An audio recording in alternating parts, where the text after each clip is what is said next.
দেখো, কলকাতা হাইকোর্ট আজকের নির্দেশে বলেছেন যে সুপ্রিম কোর্টের তরফ থেকে যে নির্দেশ দেওয়া হয়েছে তারপরে কলকাতা হাইকোর্ট মামলার এই পর্যায়ে আর কোন রকম হস্তক্ষেপ করবে না। অর্থাৎ সুপ্রিম কোর্টের নির্দেশ মোতাবেক এবং পলিউশন কন্ট্রোল বোর্ডের যে নির্দেশিকা ছিল সেই মোতাবেক রাত 8টা থেকে 10টা এই 2 ঘন্টার জন্য পরিবেশ বান্ধব আতশবাজি ফাটাবার জন্য যে নির্দেশিকা দেওয়া হয়েছিল সেই নির্দেশিকাই বহাল থাকবে। অর্থাৎ রাত 8টা থেকে 10টা পর্যন্ত পরিবেশ বান্ধব বাজি ফাটানো চলবে। কিন্তু তার পাশাপাশি যেটা কলকাতা হাইকোর্টের গুরুত্বপূর্ণ পর্যবেক্ষণ যে সেটা হলো আজ কালকে থেকেই কালী পূজা শুরু হবে, তারপর দিওয়ালি, এই অল্প সময়ের মধ্যে রাজ্যকে নতুন করে কোনো নির্দেশ দিলে সেই নির্দেশ বাস্তবায়িত করবার মতো সময় এখন কিন্তু রাজ্যের হাতে আর নেই। এবং এটাও কলকাতা হাইকোর্ট স্পষ্ট করে বলেছেন যে রাজ্যের কোথাও কোনো কোনায় প্রতিটি গলিতে গলিতে যে পরিবেশ বান্ধব বাজি ফাটবে এবং কোথাও কোনো আতশবাজি বা শব্দবাজি ফাটবে না সেটাও কিন্তু নিশ্চিত করা এই সময়ের মধ্যে সম্ভব নয়। কিন্তু রাজ্যের পক্ষ থেকে যে যুক্তি ছিল যে রাজ্য ইতিমধ্যেই যাতে নিষিদ্ধ কোন রকম শব্দবাজি না ফাটে তার জন্য পর্যাপ্ত পর্যবেক্ষণ তারা করছেন, সেটা করার জন্য কিন্তু রাজ্যকে নির্দেশ দেওয়া হয়েছে। অর্থাৎ কোথাও কোনো যে নিষিদ্ধ বাজি ফাটবে না, কোথাও কোনো পরিবেশ বান্ধব বাজি বা বাদ দিয়ে অন্য কোনো বাজি ফাটবে না সেটা নিশ্চিত করা যেমন সম্ভব নয়, তার পাশাপাশি কড়া পর্যবেক্ষণের জন্য রাজ্যের পুলিশ প্রশাসনকে নির্দেশ দিয়েছেন কলকাতা হাইকোর্ট। ফলত সব মিলিয়ে সুপ্রিম কোর্টের যে নির্দেশিকা ছিল রাত 8টা থেকে 10টা পর্যন্ত পরিবেশ বান্ধব বাজি ফাটবে, সেই নির্দেশিকাই কলকাতা হাইকোর্ট আজও একবার বহাল রাখলেন এবং কলকাতা হাইকোর্ট সেই রায় কিন্তু তারা বললেন যে সেটাই চলবে। বাকিটা গোটা বিষয়টা এই যে উৎসবের মরশুম আছে সেটা মিটে গেলে মামলাকারীরা প্রয়োজন বোধ করলে আবারও তারা কলকাতা হাইকোর্টে আসতেই পারেন। অমৃতা। শফিক, আরো একবার একটু স্পষ্টভাবে জানার চেষ্টা করবো, অর্থাৎ সুপ্রিম কোর্টের রায় বহাল রাখলো হাইকোর্ট, শুনানিতে সওয়াল জবাব পর্বে ঠিক কি কি উঠে এলো, কি কি যুক্তি পাল্টা যুক্তি উঠে এলো? দেখো, তোমাকে প্রথমেই বলবো যে এই মামলার ক্ষেত্রে যদি মামলাকারী তিনি বলেছিলেন যে ইতিমধ্যেই সুপ্রিম কোর্টের তরফ থেকে যে নির্দেশিকা দেওয়ার সেই নির্দেশিকা দেওয়া সুপ্রিম কোর্ট দিয়েছেন, অর্থাৎ রাত 8টা থেকে 10টা পর্যন্ত পরিবেশ বান্ধব বাজি ফাটবে, এই নির্দেশিকা সুপ্রিম কোর্টের তরফ থেকে দেওয়া হয়েছে। ফলত মামলাকারীরা এখন চান সেই নির্দেশিকায় যেন কলকাতা হাইকোর্ট আরো একবার সেটাকে স্পষ্ট করেন। সেই আবেদন নিয়ে তারা কলকাতা হাইকোর্টে এসেছিলেন। অর্থাৎ তারা চেয়েছিলেন যে রাজ্যের কোথাও যেন কোনো নিষিদ্ধ বাজি না ফাটে সেটা পুলিশ প্রশাসনের তরফ থেকে নিশ্চিত করা হোক এবং এ রাজ্যে কোথাও যেন কোনো ধরনের এই পরিবেশ বান্ধব বাজি বাদ দিয়ে অন্য কোনো বাজির ক্রয় বিক্রয় না হয় সেটা তারা চেয়েছিলেন। তার পাশাপাশি তারা চেয়েছিলেন যে নির্দিষ্ট এলাকাতে সেখানে বাজি ফাটানো হোক সেটা যেন পুলিশ প্রশাসনের তরফ থেকে নির্দিষ্ট করা হয়, এটাও মামলাকারীরা চেয়েছিলেন। তার পাশাপাশি তারা বলেছিলেন রাজ্যের রাস্তায় এবং একেবারে আবাসিক এরিয়ার মধ্যে হাসপাতাল এলাকাতে সেখানে যেন বাজি না ফাটানো হয় সেটা নিশ্চিত করার জন্য কলকাতা হাইকোর্ট নির্দেশ দিক। এবং সেখানে রাজ্যের বক্তব্য ছিল যে কোথাও কোনো আতশবাজি ফাটবে না, কোথাও কোনো শব্দবাজি ফাটবে না, এটা নিশ্চিত করা এই পর্যায়ে রাজ্যের পক্ষে সম্ভব নয়। কিন্তু রাজ্য যেটা করতে পারে যে একেবারে কড়া পর্যবেক্ষণ পুলিশ প্রশাসনের তরফ থেকে বারবার অভিযান করা, যেখানে যেখানে নিষিদ্ধ বাজি বিক্রি হয় একাধিক ব্যক্তিকে গ্রেপ্তার করা, যারা বিক্রি করছেন তাদের গ্রেপ্তার করা, যারা কিনছেন তাদের গ্রেপ্তার করা, সেই কাজ ইতিমধ্যেই পুলিশ প্রশাসনের তরফ থেকে করা হয়েছে এবং সেই কাজ পুলিশ প্রশাসন আগামী দিনেও করবে সেই নিশ্চয়তা রাজ্যের তরফ থেকে দেওয়া হয়েছে।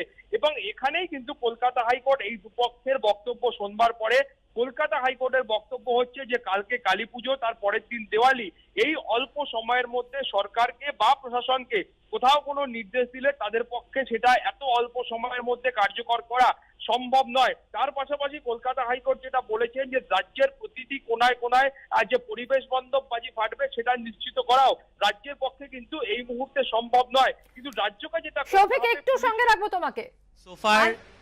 So far as the prohibition restriction on firecrackers is concerned, I would just like to summarize what has happened so far. There have been 3 rounds of litigation, starting with the Calcutta High Court, then in the Supreme Court, and then again back in the Calcutta High Court. Too much has happened, but I'll keep it very short and summarize where we stand today so that the public, the citizens of West Bengal and India know what the prevailing law of the land is. আপনারা যে আবেদনটা নিয়ে এসেছিলেন হাইকোর্টে supreme কোর্টের নির্দেশ মোতাবেক, সেই আবেদনটা হাইকোর্ট কি গ্রহণ করলো?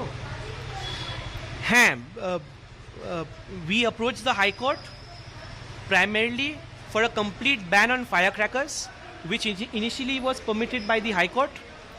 that order in our favor was impugned before the Supreme Court.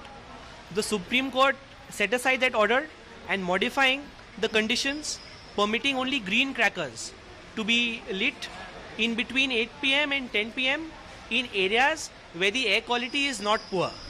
And the Pollution Control Board will be the judge of which are the areas where the air quality is poor and which are the areas where the air quality is not poor. Now, having said that, the law stands like this, that one can purchase green firecrackers and light them in between 8 p.m. and 10 p.m. on Diwali day. Not before 8, strictly not after 10. It has to be only for those 2 hours and not more. Moreover, let me tell you what green crackers are. There is an organization called PESO, which stands for Petroleum and Explosive Safety Organization. This is a central government organization. This organization has the authority to certify what is a green cracker. And this organization has certified a list of crackers manufactured by some credible firecracker companies to be classified as green crackers. Only those companies and crackers which are mentioned in that particular list are green. I have the list in my hand. I will circulate it with the press so that you know what are green crackers. Anything beyond these crackers mentioned on the list are not green, they are illegal. And all these green crackers certified by PESO have a barcode. Anyone purchasing such green crackers can scan the barcode and it will lead you to a number, an authorized number. And if it doesn't, that implies that the barcode itself is also false and the cracker is illegal. So it's now easy for a citizen to actually purchase and check whether the cracker that he's purchasing is a green cracker or not. Just check the barcode and the answer will be there. So at least there is some mechanism now to ascertain and distinguish what is green and what is not green. This is something which the government has now given clarity on, which clarity wasn't there on the first day when the ban was imposed. Having said that, you're free to light green crackers between 8 p.m. and 10 p.m. But the court has held that any violations and any chaos or infractions will be strictly dealt with. And if the situation is not under control and if there are any violations of these restrictions, the state authorities and the senior most bureaucrats of the state will be held personally liable. That's the situation as of today. Thank you very much. I will circulate the list of green crackers through my advocate on record. Thank you. I am Rachit Lakmani. Give them a list of